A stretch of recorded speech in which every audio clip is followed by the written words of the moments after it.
Thank you, Acting President. I rise to speak on the Sentencing Amendment Emergency Worker Harm Bill 2020. This bill clarifies the application of statutory minimum sentences for injuring emergency workers. But before I begin, I want to thank all our emergency workers for the exceptional job they did during the difficult times we have just gone through. The bushfire disaster and the ongoing pandemic are some of the examples of where we realize the importance for the emergency systems and infrastructure we have in our state, but the emergency workers are the invisible heroes. These are heroes who are helping folks, Victorian people, every day, every night.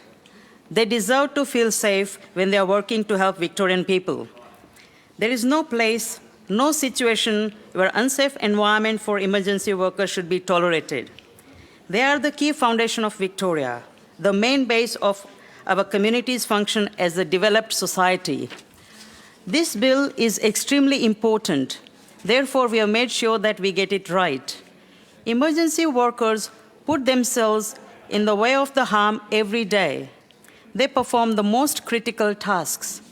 The sad reality is that they are harmed, they are assaulted, they are abused in the line of duty. That is just unacceptable, and it will not be tolerated. The Victorian Emergency Worker Harm Laws were introduced in 2014. The offence which carries a presumption of a 6-month statutory minimum is recklessly or intentionally causing injury to an emergency worker on duty.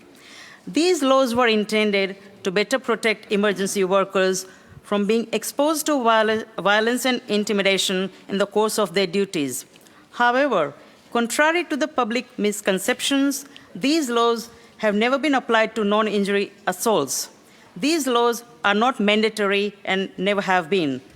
These exceptions recognized that while in almost all cases, such offenses can be presumed to be high culpability attacks deserving of condemnation and lengthy periods of imprisonment, there are instances such as assault due to mental health problems where a court would not be able to take harsh judgment.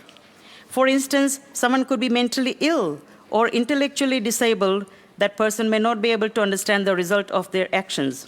The exceptions are straight ahead from the drunken thuggery, outrageous, and deliberate behavior. These laws are meant to battle these sorts of deliberate actions which harm emergency workers. The measures we are bringing in this bill are intended to make sure that the emergency workers are not being exposed to physical assault, violence, and intimidation in the course of their duties. This matter is an absolute serious one. There is no excuse that warrants assault of emergency workers. Nobody deserves to be physically abused or beaten at work. The laws created by then government have some deficiencies, and to make these laws more robust, we tightened these laws in 2018. We made sure that the special reasons exemptions become narrower. In most cases, we made sure that people who assault or injure emergency workers on duty go to prison for some length of time. We promised that the government will continue to work and improve these laws to make sure that laws operate as intended. We believe that there have been issues identified that need to be addressed. The government's intention is to make sure that special reasons become more tighter and more defined. I talk a little bit more about the reforms in this bill. These cases will in future be prosecuted by the Office of Public Prosecutions in the higher courts rather than by police prosecutors in the magistrates' court. This is complex law, and this change will ensure the expertise of the Office of Public Prosecutions and higher court judges is brought to bear on it. The bill also explicitly requires the court to have regard to Parliament's intent when sentencing, even where a special reason means they don't have to impose the statutory minimum. A special reason does not mean a free pass. Sentences must still fit the crime, and a lengthy prison term may still be appropriate in a particular case. This reinforces that a special reason does not necessarily mean an offender can't or shouldn't be jailed. It just means the judge is not required to imprison for a minimum term of 6 months.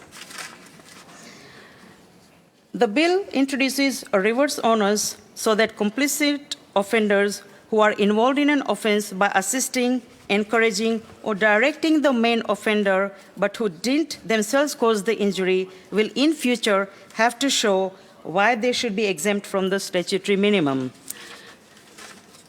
The bill also amends the definition of emergency worker to clarify that the laws also apply to those who inflict injuries on interstate emergency workers who are on duty in Victoria, for example, where paramedics from New South Wales respond across the border. There are also a number of technical amendments and clarifications being made which do not have significant policy implications. In conclusion, I would like to say that this bill ensures that the offences against emergency workers are dealt in a robust and clear manner. As the Attorney General said through this bill, the government has established an appropriate balance between the need to protect the rights of offenders with impaired mental functioning and the protection of our emergency workers. I commend the bill to the House.